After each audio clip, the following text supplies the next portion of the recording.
Hello, everybody. We're live. Hi. Hello. We're in the video version of the hack chat that's going on over there. Yes. Over there that you see. Past the keyboards. Let us know if everything's working out with audio and video. Yes. I got a mic. This is Lamore, the founder and engineer at Adafruit. I'm Phil, the managing director, and as a matter of disclosure, I founded Hackaday, but I have nothing to do with it right now. I'm just a person who works at Adafruit that likes Hackaday, likes the content, likes doing the hack chats, likes Python, likes keyboards. And we can go through. You like a lot of things. I like a lot of things. Good for you. And then we'll go through our list of people here. About Dan, Scott, Kattni. Sorry, Jeff, Scott, Kattni, Dan. Can you do your intros? Hi, I'm Jeff Epler. I've been working on CircuitPython for a couple of years now, and I've also enjoyed mechanical keyboards for a long time. Was on a Model M, and now I'm on a self-built keyboard and building more, so having fun with it. All right. Hello, my name is Scott. I'm the first person to work on MicroPython for Adafruit, which then became CircuitPython. And I've done CircuitPython keyboards a long time. This is one I made early on. This is probably running, I don't know, CircuitPython 1 or 2, once we had USB HID support. But I made this. It has a feather kind of soldered to a custom PCB. But I do use a Keyboardio keyboard as my day-to-day driver. All right. So I'm Kattni. I've been with Adafruit since 2017. I handle the libraries and a lot of the guides that come with all of our products. In terms of keyboards, I've only been into mechanical keyboards within the last couple years, I guess. And I've never built my own, but I am looking forward to that becoming a lot easier to do, especially with CircuitPython. And I'm Dan. I've been working on CircuitPython for Adafruit. It'll be 4 years next month, August 2017. And in terms of keyboards, I most recently have implemented the native keypad module, which is in the upcoming version of CircuitPython 7.0.0, which has various ways of scanning keyboards fast in the background. Okay. All right. I also typed into the hack chat, folks, or if you're doing video, you also have to do the type in. Yeah, put your intros in. So type in a rough estimate, because we got to do both. All right. And I'm Lamore. I'm Lady Ada. I'm the founder and lead engineer at Adafruit. And, historically, I'm not a huge keyboard person, to be honest. Like I had like a Dell Quiet Key that was really good for a while until my wrist started hurting a little bit too much. But here's one cool thing about keyboards. They're not affected by the silicon shortage. You can get key switches and mechanical stuff. And so, while we're kind of living through this timeline where a lot of chips are not available, I thought we'd spend a few months at Adafruit and focus on keyboards, because a lot of people, that is their introduction to electronics and crafting and making, because people are using keyboards all the time. Why not have a cool keyboard? So we just released a lot of hardware that uses keycaps, key switches, and keyboards, and you'll see it filtering into the Adafruit shop, and of course, libraries and code that are appearing on the Adafruit GitHub as well. All right, so Dan, why don't you start collecting questions? Not our Dan. Sorry, not Dan Halbert. I meant Dan M. But also, people can type any questions they want any time, because that's kind of what I do. I'm going to type in my thing into the chat now.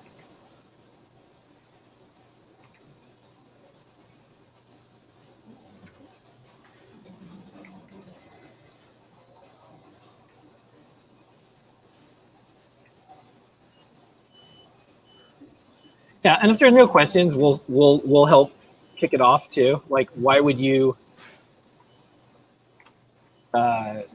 Okay, here's stuff. It looks like things are coming in.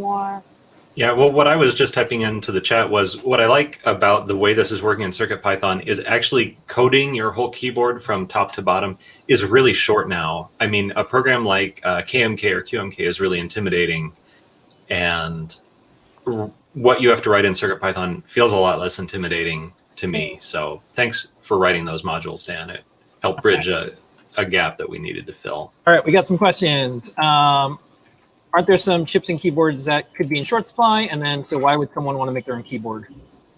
So we can answer these in the, in the chat and also here. So really, there's only 2 chips that we see in DIY keyboards, and that's the key scanner / USB interface. And good news, you can use almost any chip, right? It's not like, oh, if I need Wi-Fi or Bluetooth, you really need a Wi-Fi or Bluetooth chipset. You know, if you need something, like, it's very hard to replace something like a Nordic or ESP32. Like, those are very specific chips. Something that can scan a bunch of keys and emit HID code, it's like pretty much any microcontroller these days. A lot of keyboards even use 8-bit micros, like the Atmega 32U4. And then we are playing around with using the RP 2040 because it just got released, and so like it kind of squeezed through this silicon shortage, but it's also got a lot of pins and it's got great USB support with USB. Okay, Lamore's going to put that in the chat. I'm typing, but just be aware I can't type and talk at the same time. It is hard. So I decided to make my first keyboard because I wanted to also know the software that went into it and be able to modify it. And while there were some choices out there, I ended up finding a 3D printed design and just put an Adafruit microcontroller in it. This is actually the second iteration. This is a fully 3D printed case, no circuit board, just hand wired inside. And I think it's an itsy bitsy M4. And, you know, it just gives me control over what is in my keyboard, and I like it. And also just the exercise, I learned a lot. All right. So and then, Couple, you just did the calculator. Yeah. Mm-hmm. A form of keyboard. Yeah. So this guy was a recent guide on the Learn system. It has a custom PCB in it, a bunch of diodes, and then a Feather microcontroller back behind the display. Yeah, that was fun. But now I have lots to type into the chat, so bear with me. Yeah. So I answered a question on the chat that was not keyboard related, but I was asking about the future of CircuitPython on the ESP32C3. Yeah. Which is Espressif's upcoming RISC-V core chip. And they were excited because it was both BLE and USB, but that is not in fact the case. The USB peripheral on the C3 is this weird, like, limited serial converter. It is not a full USB peripheral, which means we wouldn't be able to use the C3 for USB HID or USB mass storage. So in terms of CircuitPython, the answer for how we would get CircuitPython running on the C3 is through BLE, not through USB. And we do have BLE HID support. Like, you can, we do. Even though I personally am not a huge fan of BLE keyboards, there are sometimes you want them.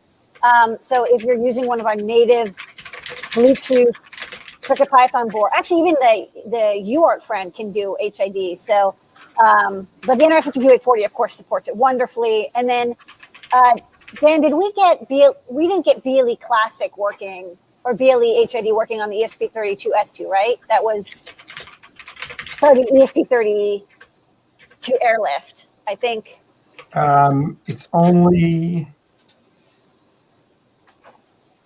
I think is it only BLE Central right now? I can't remember. I don't remember. I think it's pretty much, I can't remember. You have to use the NR52840. It's a good chip though. And then Dan asks about whether we would use shift registers for keyboards. Isn't that another chip? And the answer is actually no. Most keyboards I've seen do not use shift registers. They use key scan matrix, which means you only need diodes, which is a lot cheaper and a lot easier to manage because you don't need a chip and pull-ups for every single input to the 74X series. So, I have done key matrices with 74 logic, like the Zoxbox used 74 HC 165s. In hindsight, I don't know why I did that other than I think I actually ran out of pins. But it's pretty rare. Usually people use key matrices. And then I think there was a question that came by. Maybe I'll answered it is, or maybe Dan did. It was any progress on the US QWERTY keyboard mapping in CircuitPython, something friendly for a developer to create mapping for their country language. I think, Dan, did you answer that one? Yeah, so right now we put the Adafruit HID library, we freeze it into some builds, like specifically the Circuit Playground Express, and that build is really full right now. So it would be nice to add more keyboard layouts to that library. We can't do that right now because it would make it just too big. So we'd like to do some refactoring in that library and enable adding extra libraries that do non-US layouts, but still rely on the base code that's in that library. And that's kind of in progress, but in suspended animation right now. There's some discussion going on in the issues in the Adafruit HID library, if you'd like to take a look. All right, this one is from George. I typed it in, I'm gonna answer it. It says, I love the idea of CircuitPython to create your own custom keyboards or macros. My son can now follow up and make his own changes without having to compile or try to understand traditional programming languages such as C just to get started. Yeah, that's the cool part, is you get that first like 5-minute experience where you can make your own thing, and then you can dig deeper for as long as you want to go all the way down to the metal, or you can just focus on, I want my keyboard to do certain things, and here's an easy way to get it going. One of the ideas we have is you could start off with something very simple, like one of the rulers that we have, just to make like a macro thing. Then you move your way up to making maybe your own macro pad. Maybe you make a calculator. Maybe you make your own full-size keyboard. And then the other thing we're working on is a digital camera with CircuitPython. And maybe even after that, you can make your own cell phone. So there's a lot of things that you get the, like, I just want to make a project, but then there's I want to learn everything about how all this works, and you can decide how deep you want to go in to each different form factor. Even with like PyPortal, we did that. There's like different, there's different. No, yeah, and then like the PyPortal sort of like led into multiple other products. What I think is interesting about the keyboard effort is we're kind of using that as an excuse to kind of do a bunch of development things that we've been meaning to do, like customize USB descriptors. That's something that's been on our list since like day 3, right? Like as soon as we got USB working, we're like, well, what if you could like customize it on the fly? And then, that took a couple years to implement, but now we have it so you can enable and disable dynamically, like at boot, rather, in CircuitPython rather than at compile time. Okay, I'm gonna grab it. Oh no, I can't because they don't let you copy and paste it. I'm gonna grab a question from YouTube. Can the library allow for an easy way to connect multiple controllers? I really like my Iris keyboard and would like to make more custom split keyboards. It's for y'all who are working on the keyboard. So I just replied in the chat, in the YouTube chat, and this is something I've thought a lot about actually, and I don't think we have a good answer yet. But one thing, so I have a split keyboard as well. I use a Keyboardio, and it's like attached to my desk, otherwise I'd show you. But I've been thinking a lot about how to coordinate kind of all our input devices, not just a keyboard. So I think one thing we should point out is that HID is short for human interface device. And that's not just keyboards, but that also includes like a mouse and a gamepad, so joysticks and things like that. So it's a bit broader. It's kind of like any way you interact with your computer. So I've thought a lot about how I would coordinate like my trackball with my keyboard. That's something I've like hacked together myself, but I would love to see a more generic way of coordinating the things. And I think that the work that Limor did with the like stemma 1x4 is kind of the direction I would probably go, is just like using I2C for like the thing that talks USB would I2C over to the other things, that sort of thing. Yeah, interchip communication kind of sucks. I think I2C is a good option. We do have I2C peripheral, right? For most, I think we have it for almost all chips. Maybe only like one chip doesn't have it because it doesn't. Not for the RP2040, I don't think. Yeah. But you can also use UART. UART is a reasonable way to talk. UART's not bad, yeah. Because the nice thing about UART is that like peers are peers. There's not like one thing that's orchestrating the other thing. So UART is generally a good way to coordinate between microcontrollers as well. Yeah. Over at KMK, they've been talking about this, and apparently the standard, to the extent there is one, is just 3 wires because they have TRS jacks, and so you only have one data line left. And if you want to do LEDs on the secondary part, then you need bidirectional communication over one line, and that has been a challenge to them. You can do, I know, look, asynchronous UART will work just fine over And you one put a band. couple resistors to bridge them onto the same line or something. No, you just tie, you tie RX and TX together, except you put like a 1K resistor. What's funny is the UPVI stuff that I've been like trying to get finished for the AVR, that's where you program it. It's asynchronous UART with a resistor in line so that, the chip can drive the TX line. Mm-hmm. So it's like the 1K is in series.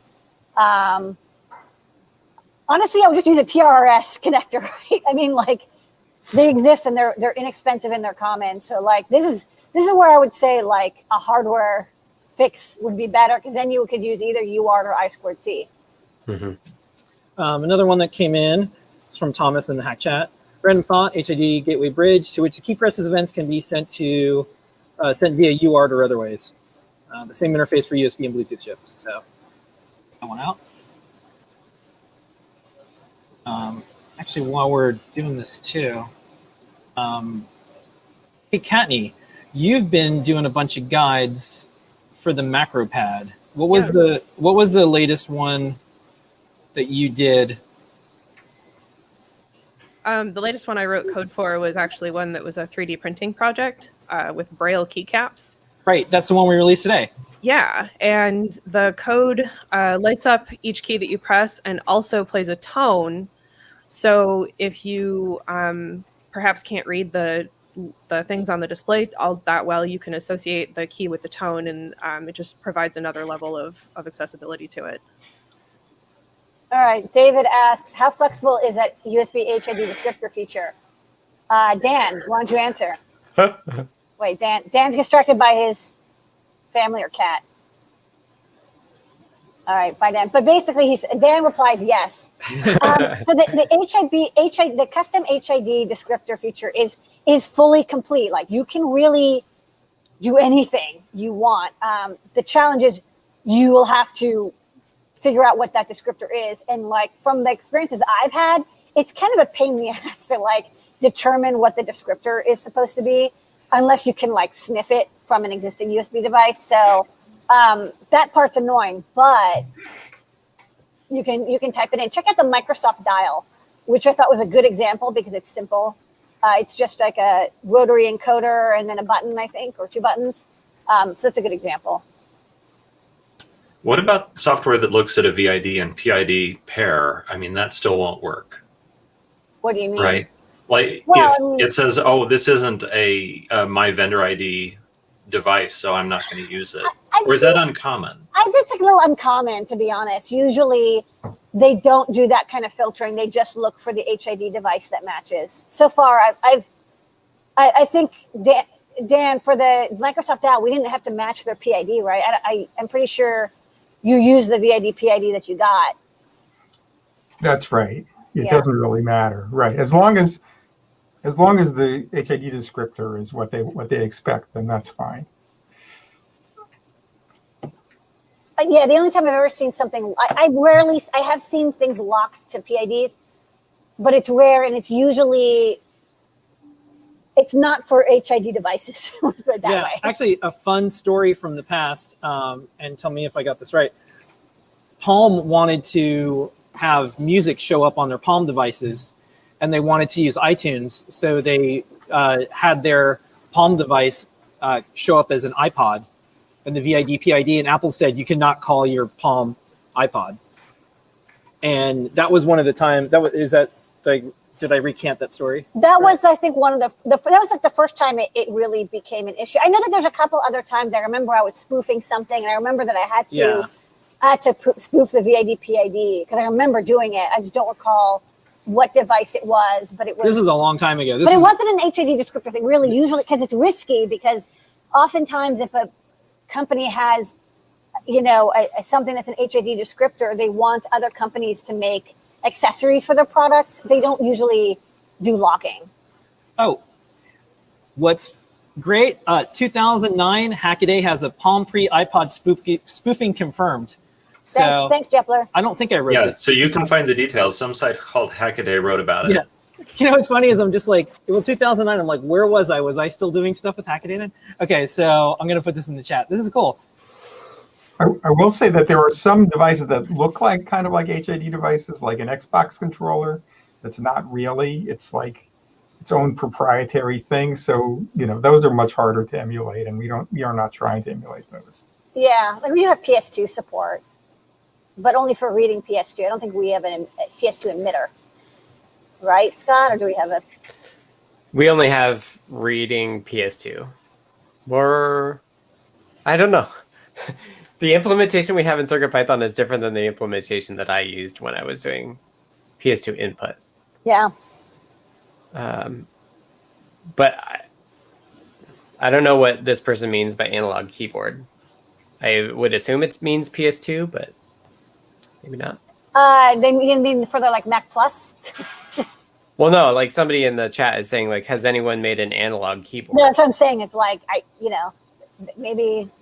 Well, there are music keyboards that look sort of like analog keyboards. They're not really. They use the analog features underneath. Joysticks are analog, which I always thought was really funny. Like they're, they use the capacitor charging technique to do timing, because there's no ADCs, so they did that instead. Huh. Yeah, it's like really weird.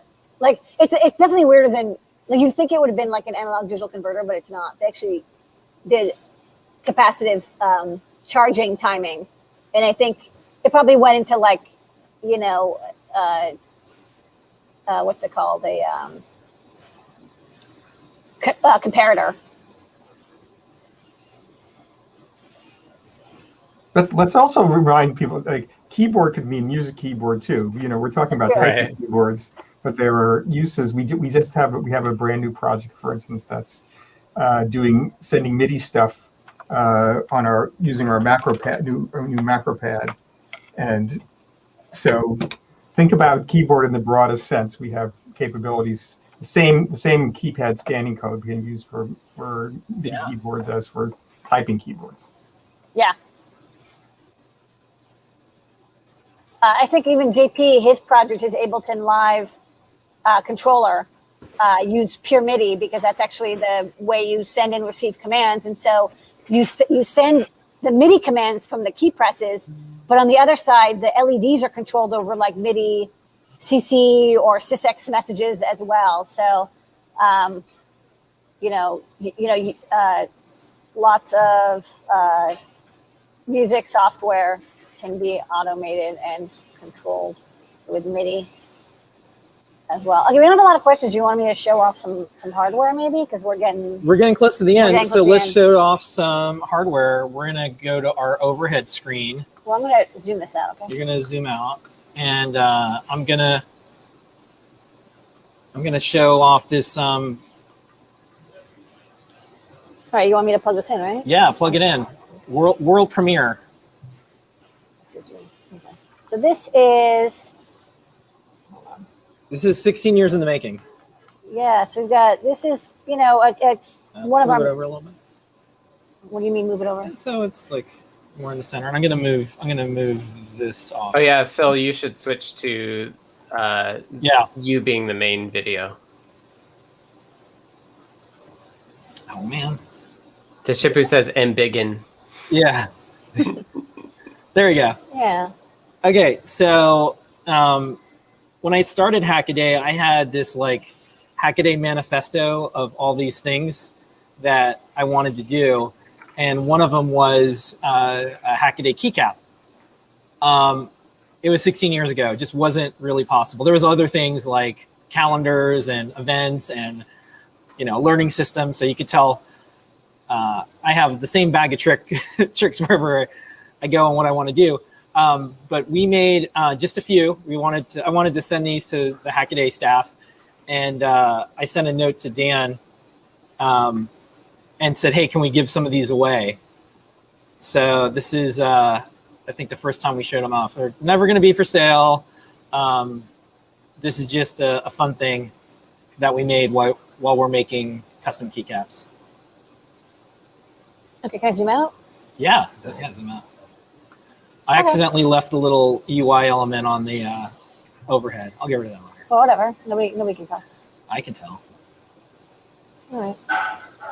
And then we've got, this was just going to run a demo with the, we have a one main guide that shows how to make, an automatic key press controller for various apps. Then you can use the rotary encoder to change what program, and then the key mapping is displayed over here. So you can, I don't want to type this in because it might mess up my computer, like automatically send some control codes. But you can customize the LEDs underneath. So we're doing glow through LED design. And then the bottom, our first batch didn't have this, this didn't come out. Like our proto house kind of deleted our design.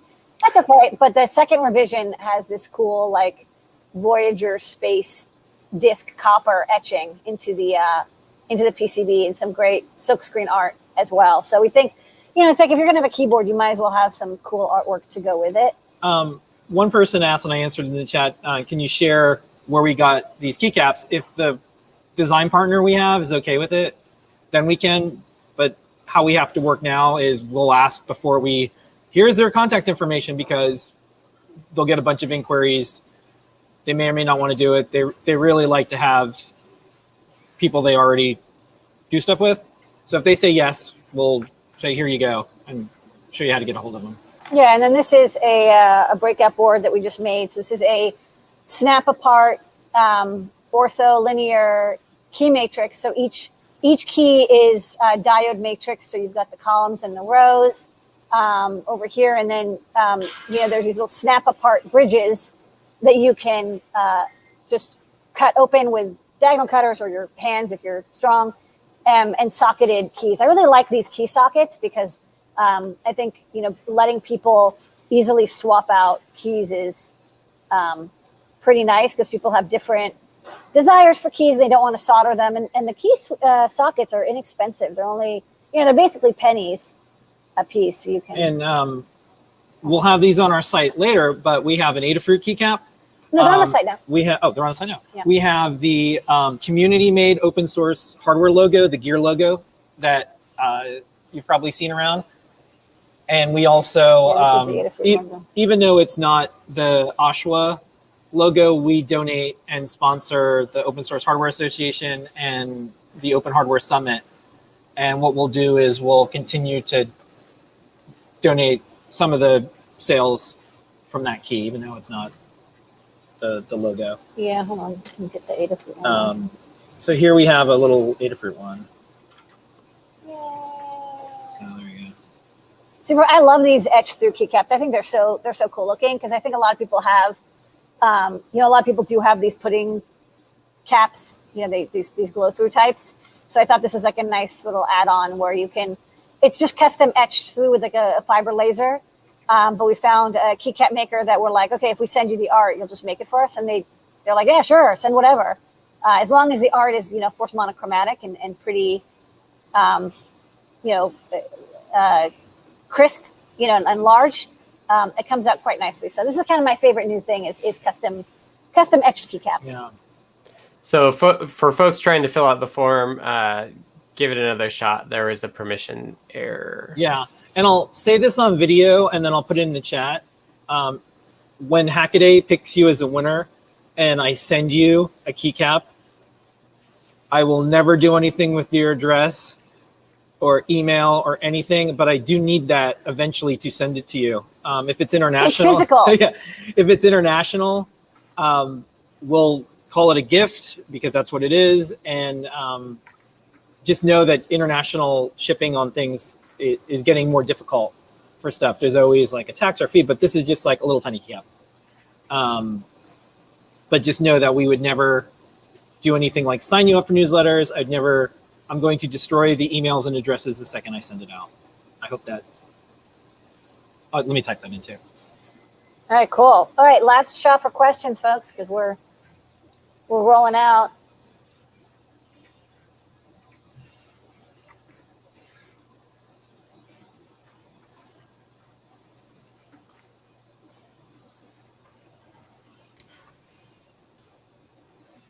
paper store your email address or any info at all.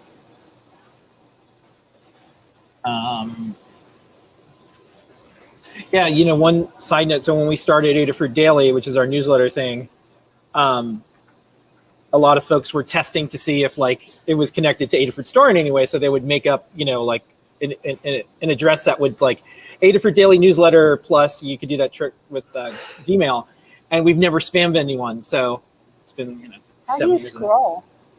Let me put this back on us, by the way, because now it's just like a keycap thing. Yeah. Boop. Okay. Okay. Yeah, and scrolling, if you want, you have to use both fingers. I did, but it refreshed. Yeah. I don't know. There's a couple more. Nope, I think that's it. I think we're good. Well, there was the question: are we going to do mice next? Yeah, there's a mice project called Ploopy that's 3D printed. Ploopy. Yeah, you know what I'm talking about, right? Oh, okay. Well, They make trackballs too. all right. trackball. Well, It's my daily driver. I recommend it. this is why we all get along, because so I follow them on Reddit, and it's a really neat open source mouse. Yeah. Yeah. And I've been meaning to ask. I need to DM them and be like, can we work together or something? yeah, This needs a tripod mount for one. it's on my list, Scott, to talk to you about. Okay. So now I just did. All right, Katney, you had a thing that you want me to show this in the You want to show overhead? your thing? Yeah, sure. I pulled it up. Show and tell here. So Ooh. one of the things that a lot of mechanical LED keyboards do is when you press a key, it can sort of spray out an animation. This is a very early version of that, but it's part of the LED animation library, or it will be eventually, where you press a key and that key then becomes the center of the spread out animation. That's cool. I like it. Good work. Thanks.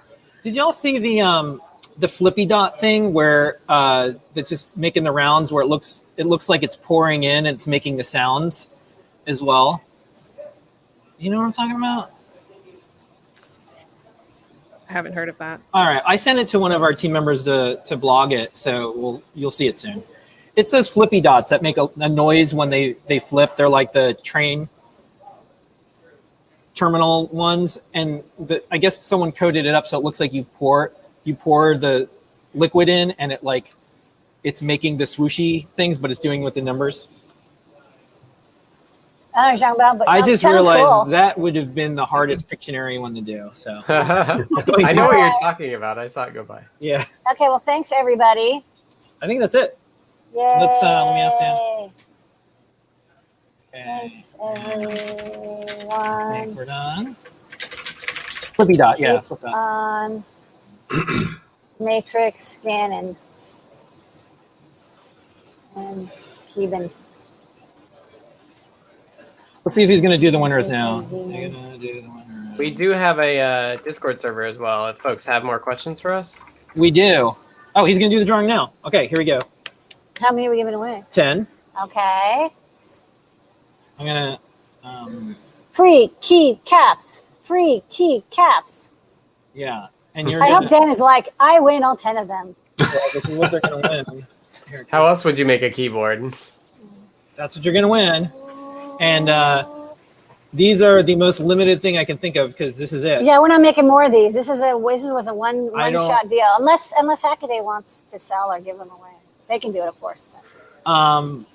This was just special for Yeah. this hack chat. If Hackaday, Supply Frame, Siemens says okay to do these, we would do more, but I'm not gonna. Without permission, I'm not gonna do it. No. Keep.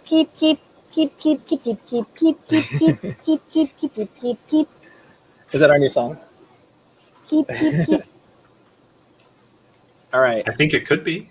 Okay, but we have to get where's the keyboard, buddy? We have to get back to that. We have a bunch of characters that are waiting in the wings, Yeah, sometimes literally. yeah. Dan says Yeah. how many? 10? The character, the challenge with some of the characters that we're doing. Dan's asking how many. Oh, how many? 10? Yeah. Yeah. Okay. Sorry. No, you don't have to answer. The challenge with some of the characters that some of y'all have seen is for the e-ink, the obvious thing to do was a squid or an octopus, but Pimeroni has inky fat, and they had a little octopus. So I emailed them. I said, hey, like, our designers are like, hey, can we do an octopus or whatever? I'm just like, well, like, because they didn't know about Pimeroni's thing. And I asked Pimeroni, like, yeah, that's fine. But then I'm just like, well, like, we don't have a panda, and that's black and white. And then we saw I like the orca. we saw the commercial for Shark Week, and I'm just like, we don't have an orca. Even though we know orcas are not sharks, okay? Yeah, it was just. But we were thinking it was about. on. They were talking about sharks on Shark Week, And they're talking about how orcas like and mess up and sharks. orcas sometimes. are way worse than sharks. way worse. I mean, if you ask a shark, that's what it is. Yeah, But they're if you like, ask they're not good If friends you ask with an orcas. orca would say, okay, Orcas are like, we're best buds with everyone. we have to do them in groups of 5. Okay, so Derek won, Deshipu won, Fernando won, Yuke Draw won, George won. Okay, good. These are all good. Great. We just need your Yeah, the Hackaday is addresses. going to send it to me. Yeah. It will only be used for this and then immediately destroyed. Destroyed. That's right. When we had a product that we retired once, and it had a really big sign up, and someone said, well, you're just going to, keep the sign ups and send me spam one day. So I made sure that I made a video and I blurred out the information, but I showed that we actually deleted everything. Mm. And that Ferdinand won twice. and that worked. Or David did too. Or no. Okay. Nolan Moore, Morgan, Stephen M. Potter. I Ferdinand think again. Fernando won twice. Ferdinand. With 2 keys, maybe. I don't know. Hackaday has to decide. I think Dan will have to draw one more. All right. One winner per winner. Okay. Duester. So Duester. Oh, I Snapple, should I see start making resin cast keycaps? Because I need a new hobby. Yeah, you can get into that. We just put in the resin keycap molds, and I know in Pedro, I think we're going to be doing a guide. Yeah, I'll be So they're waiting for also the fun. list of I what forgot- else I need like to the one thing I buy. forgot to do today was I have a couple resin keycaps at home that I forgot to bring in, but we'll do another video for them and show them off. But they're super fun. You just definitely want to have UV resin and a UV lamp. You do not want to use the 2-part non-UV resin. You'll want to die. It's really miserable to use. Yeah. Are the molds single use or reusable? Are the what? Oh no, The you molds. can pour them out. I mean, Okay. it just comes right out. That's one of the nice things about the silicone, the UV. It just like you even pop it from the bottom, and it just like comes out. I mean, they have extra because you need to have the physical support, but you can reuse them as many times as you want, as long as you use like proper resin and it's cured. Of course, if it's not cured, it's going to stick to the side, so you have to cure it, which is why again I really recommend going with UV. Uh-huh. I also think like you have to get through the like, what am I going to put in this resin? And I think like chips are kind of nice. Like there's like not so many things like what makes sense to sink inside of a piece of resin, unless it's just going to be like a pattern or just colors and glitter. I think chips are kind of neat, like old retro chips that you can find, or like individual components that look interesting, like color. Yeah, pour a bunch of 805 resistors in. It'll look Yeah. fun. All right, let's get out of here because we gotta get. We gotta go. All right, thanks everybody. Okay. Thanks We're all. gonna be ready for our show soon. We got lots of shows tonight. Maybe see some of you on Show and Tell. Yeah. There'll be Keebs. Come by with your keebs. All right. Or your non-keebs. I am hitting end broadcast. See Bye. everybody later. Bye. Everybody later. Later.